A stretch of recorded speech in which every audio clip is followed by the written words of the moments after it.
eat the cake. क्यों खाना है पाव मरी अंटोनेट कहे जिसके बालों में थी नौ। ये पंक्तियां बोली गई हैं मैरी एंटोनेट के लिए। एक्चुअली हिस्ट्री में उनको ऐसे पोर्ट्रे किया गया है कि जैसे वो कॉमन पीपल के दुख मुसीबतों के बारे में कुछ नहीं जानती थी, कुछ नहीं समझती थी। और ये लाइन तब की है कि जब उन्होंने कुछ पीजन्स, कुछ कॉमनर्स को देखा और वो प्रोटेस्ट करने लगे कि we want bread, we want bread. उनको मतलब डेली रोटी चाहिए थी, बिकॉज फ्रांस की इकोनॉमी उस टाइम बहुत खराब थी और कॉमन पीपल को खाने के लिए वहां पर खाना नहीं था। तो वो ब्रेड की डिमांड करते हुए रानी के पास पहुंच गए। तो ऐसा हिस्ट्री में दर्शाया गया है कि रानी ने उनको देखा और फिर अपने सर्वेंट से पूछा कि ये लोग क्या चाह रहे हैं। तो उनके सर्वेंट ने बोला कि रानी जी, इनको खाने के लिए ब्रेड चाहिए। तो रानी ने बोला, ओह, इनके पास ब्रेड नहीं है तो इनको बोलो केक खा ले, क्या प्रॉब्लम है। ऐसी थी वहां की रानी मारिया एंटोनेट। पर मुझे एक डाउट है, अगर देखो मेरे बच्चे मेरे पास आते हैं और मैं बहुत बार उनको झिड़कती हूँ, नहीं मिलेगी टॉफी, नहीं मिलेगी टॉफी, एंड फिर उसके बाद वो बहुत मतलब प्यार से बोलते हैं मम्मा प्लीज टॉफी दो ना, और फिर हम बोलते हैं अच्छा ठीक है यार, टॉफी की जगह चलो चॉकलेट ले लो। तो फिर हम उसको टॉफी की जगह चॉकलेट भी दिला देते हैं कभी कभी। तो शायद मारिया एंटोनेट के साथ भी यही हुआ होगा कि उनको लगा होगा अरे यार हमारे मजदूरों के पास खाने के लिए रोटी नहीं है, चलो हमारे पास तो बहुत सारा केक है, हम इनको केक खिला देते हैं। हो सकता है इस सेंस में बोला हो सकता है इस सेंस में ना भी बोला हो, ज्यादा प्रोबेबिलिटी इसी की है। बिकॉज मारिया एंटोनेट हिस्ट्री में बहुत ही खर्चीली और बहुत ही ना समझ रानी के रूप से कुख्यात है। तो हो सकता है ऐसा हो, क्योंकि देखिए अब ये क्या थी कि ये ऑस्ट्रिया की राजकुमारी थी।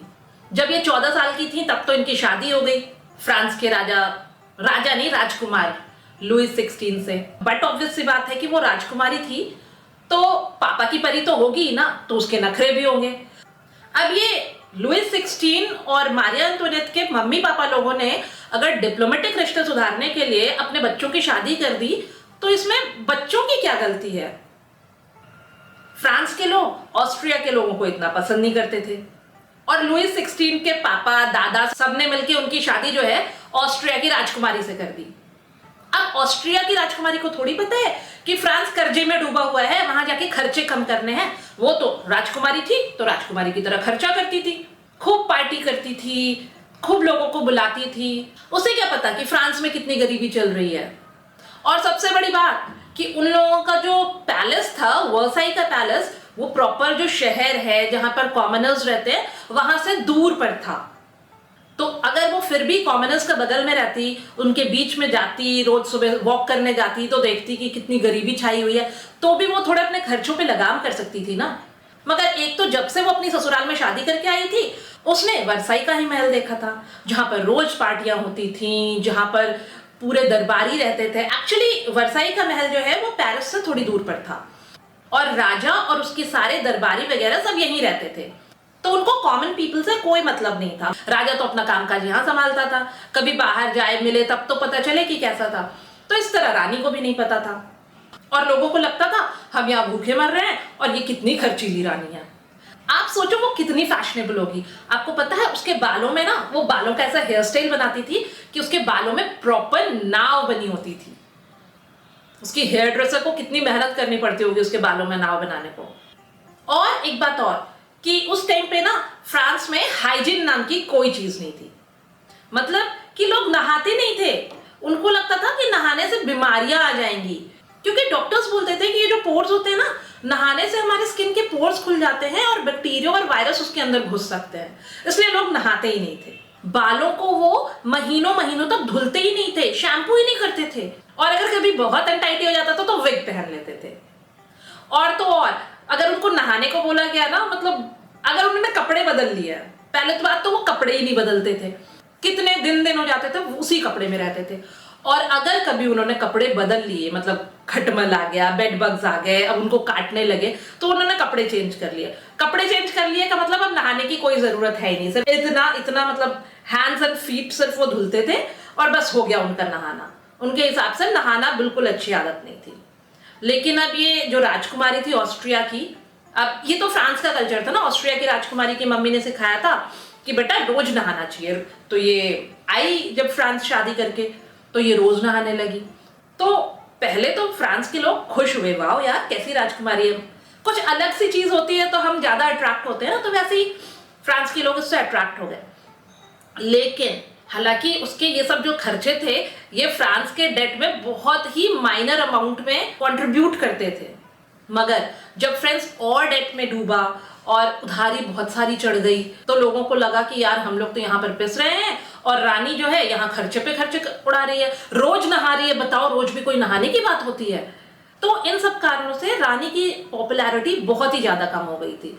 और एक बात और, वहां जब नहाते थे ना तो ऐसा नहीं है कि सबके प्राइवेट बाथरूम्स होते थे, वहां बाथरूम का कोई सिस्टम नहीं था, एक टब था, मतलब नॉर्मल लोगों के पास तो सिर्फ एक बाल्टी और मग्गा था और फायरप्लेस के सामने खड़े होकर नहा लेते थे, फायरप्लेस के सामने बैठ के।